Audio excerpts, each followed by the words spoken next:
This takes a while to start. Hi guys, I'm here with your Bible reading for March 6, 2015. It's a beautiful start to the weekend. The sun's shining real pretty out there. Alright, we'll be reading in the New International Version, and we'll be starting with Mark chapter 12, verse 38. Through chapter 13, verse 13 today. And today in Mark, we'll be talking about three different things. The first we'll be reading is warning against the teachers of the law, which you'll get into talking about, like false prophets, you'll see. And the widow's offering, which is one of my favorites. And the destruction of the temple and the signs of the end times. So let's begin with warning against teachers of the law. As he taught, Jesus said, "Watch out for the teachers of the law. They like to walk around in flowing robes and be greeted with respect in the marketplaces, and have the most important seats in the synagogues and the places of honor at banquets. They devour widows' houses, and for a show make lengthy prayers. These men will be punished most severely." And Jesus is talking about, for example, some pastors pretend to be really good pastors, and all the people in their church believe them, and because they put on all these airs and stuff, but in their hearts, some of them don't even really believe in God. They just do it to get in there, to get the money and stuff, and to get recognition and money. But some of them don't even believe in God, and God knows what's in their hearts. And those people will be punished most severely for doing the Lord that way. And I've seen a lot of them, because if you guys have ever watched the ID channel, Investigation Discovery, it's one of the channels I watch a lot. They got a series on there called Sinister Ministers, and it shows you they're all true stories, and they got so many pastors on there that are like that. I mean, you ought to see some of the stuff that they do. You wouldn't believe it. Like embezzling the church's money. They just get in there to embezzle it, and some are murderers and adulterers, and yeah, you can find it on ID, Sinister Ministers, and you may even probably know people like that in our real lives.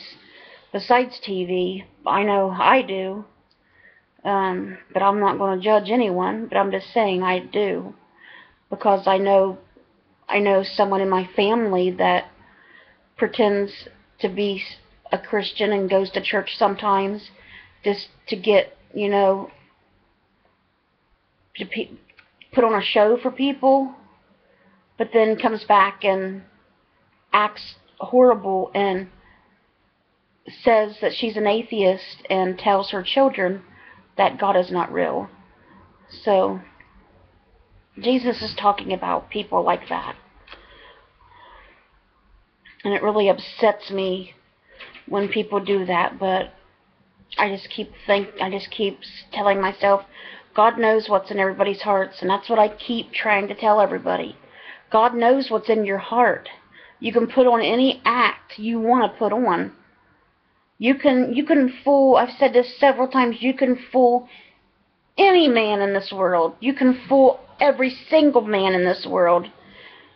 But that does not matter, because God knows what is in your heart. He knows what is in my heart. He knows what is in every single one of our hearts. And He will judge us based on that. He won't judge us based on how many people we got to be our friends and how many people have honored us and liked us here on this earth. That means nothing to God. God knows.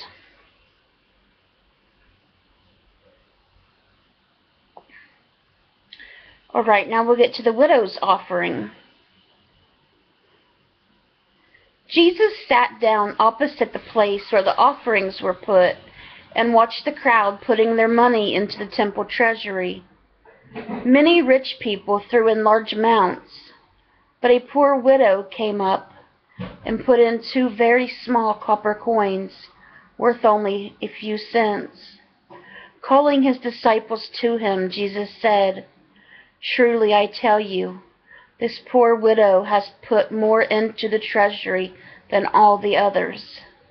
They all gave out of their wealth, but she, out of her poverty, put in everything, all she had to live on." You know why? That widow was doing it out of her heart. She had a good heart.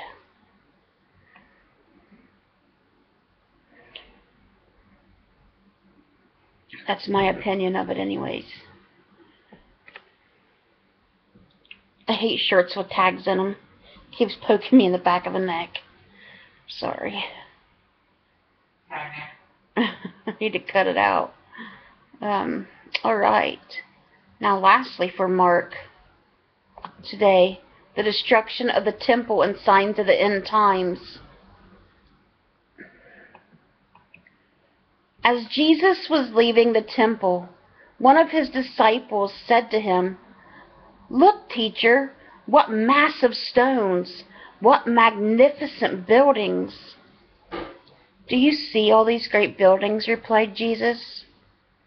"Not one stone here will be left on another. Every one will be thrown down." As Jesus was sitting on the Mount of Olives opposite the temple, Peter, James, John, and Andrew asked him privately, "Tell us, when will these things happen? And what will be the sign that they are all about to be fulfilled?"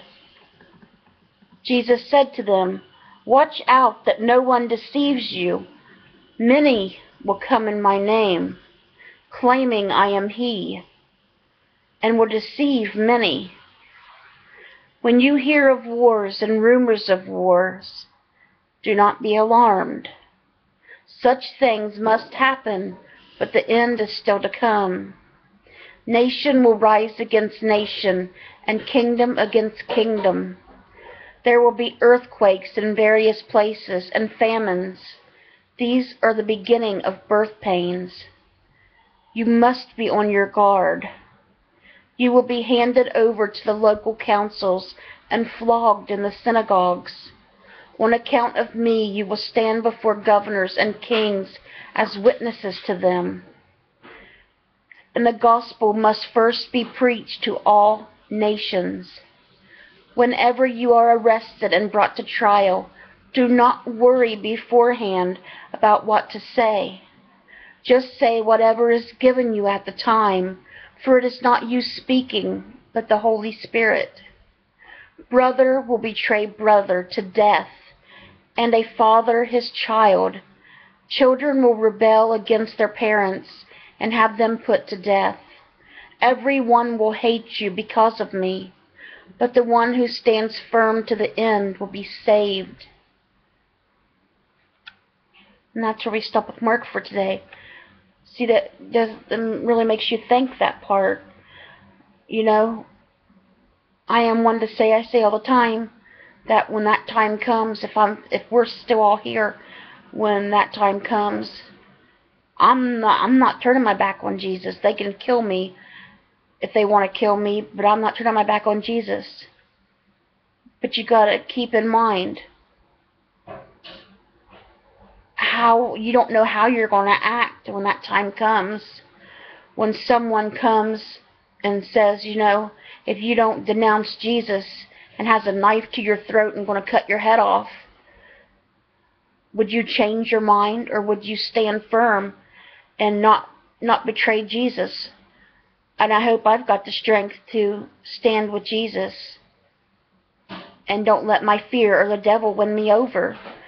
Because what would you do if when that time comes, if you say you stand your ground, you don't care if they kill you or not, you are standing your ground, and then they grab your child, and your child's crying out, "Mommy, don't let them hurt me, Mommy, Mommy."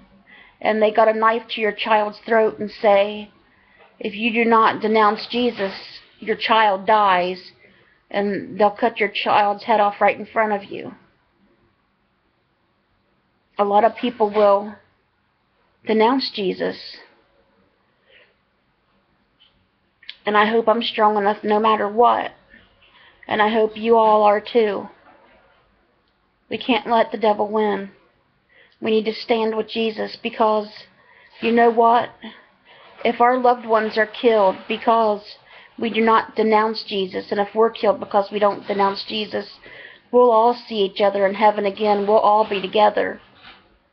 But if we denounce Jesus just to be saved here on this earth, when we do die, which is inevitable, we'll be in hell for eternity, suffering and burning. There is a real hell, a literal hell. Hell is a real place. And there are souls in hell right now, screaming to get out. People burning and burning, screaming and screaming, begging Jesus to let them out. But it's too late for them. It's not too late for you. It's not too late for us, guys. If you haven't accepted Jesus, you need to really start thinking about accepting Jesus into your lives and teaching your children about Jesus. Get really strong in your faith before this time comes, because you don't know when this time is coming. Jesus says it'll come in the blink of an eye. It'll be here before you know it.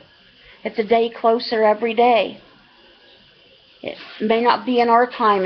We may be gone. It may be in your children's time and your grandchildren's time. But you need to do your part to get them prepared, to teach them, to get them ready for that time, in case it does happen in their time. And they can spread it on to their children and their children. So whichever ones of us is here on that time, when that time does come, we will be ready. Because you will want to see them in heaven again. You won't want them burning in hell, so you need to tell your family and friends about Jesus. Please, I beg you.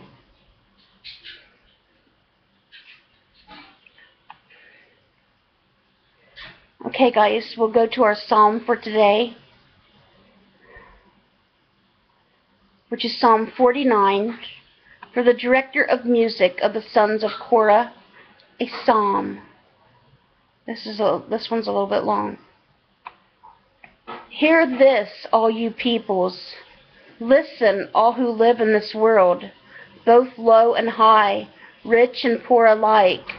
My mouth will speak words of wisdom. The meditation of my heart will give you understanding. I will turn my ear to a proverb. With the harp I will expound my riddle. Why should I fear when evil days come, when wicked deceivers surround me, those who trust in their wealth and boast of their great riches? No one can redeem the life of another, or give to God a ransom for them. The ransom for a life is costly. No payment is ever enough, so that they should live on forever and not see decay. For all can see that the wise die, that the foolish and the senseless also perish, leaving their wealth to others. Their tombs will remain their houses forever, their dwellings for endless generations. Though they had named lands after themselves, people, despite their wealth, do not endure. They are like the beasts that perish. This is the fate of those who trust in themselves, and of their followers who approve their sayings. They are like sheep, and are destined to die. Death will be their shepherd. but the upright will prevail over them in the morning. Their forms will decay in graves, far from their princely mansions.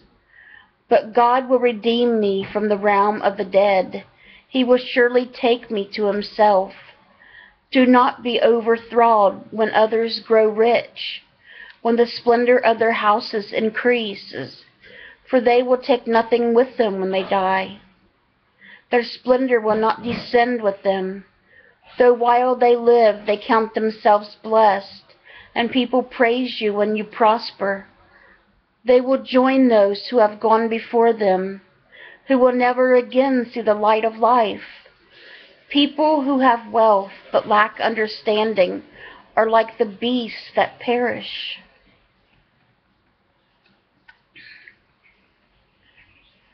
And that was our psalm today, Psalm 49. And that's telling you all the stuff you have on that you owned and that you will own on this earth. You can't take it to heaven with you. Some people worry so much about material things, but you need to worry, like Jesus said, about putting your treasures up in heaven. The treasures in heaven you will have, not the stuff on earth, because this stuff on earth does not matter. The jewelry, the money, the houses, the cars, these game systems, all this stuff does not matter. Jesus is the one that matters. You cannot take that stuff to heaven with you guys. And you can't get to heaven if that's all you care about and you do not have Jesus in your life. You cannot get to heaven. This reminds me of a joke that this psalm reminds me of. I wanted to share with you guys. This guy, he died and he went to heaven. And Peter met him at the pearly gate. And John was there with Peter. And this guy was begging Peter to let him go back down to earth and just bring one thing with him to heaven. And Peter's like, you can't bring nothing to heaven with you. And he just kept begging and begging and begging. Please, just let me go back and get this one thing. Just one thing. So Peter said, okay, go get your one thing. You can have one thing. So the guy comes back with a big suitcase full of gold. His big old, those big old blocks of gold. And St. Peter and John look at each other and start laughing. And St. Peter says to John, why would he bring pavement to heaven? And they both start laughing. Because, see, heaven, the streets of heaven are paved with gold. What good is that gold going to do that man in heaven? It's not. The streets of heaven are paved with gold. So he just brought pavement to heaven. People just don't understand. But anyway, that reminded me of that joke. I just wanted to tell you guys. This reminded me of it all of a sudden. I heard it a couple years ago. Alright. Lastly for today, we're going to read our Proverbs, which is Proverbs chapter 10, verses 27 and 28. Proverbs 27 says, the fear of the Lord adds length to life, but the years of the wicked are cut short. Proverbs 28 says, the precept of the righteous is joy, but the hopes of the wicked come to nothing. And that was our Proverbs for today. Okay, guys, that was today's Bible reading. I hope it touched your guys' hearts. I hope you guys will have a fabulous weekend. Let's bring those souls to Jesus, and God willing, I'll see you again tomorrow with another Bible reading. Bye, guys. God bless.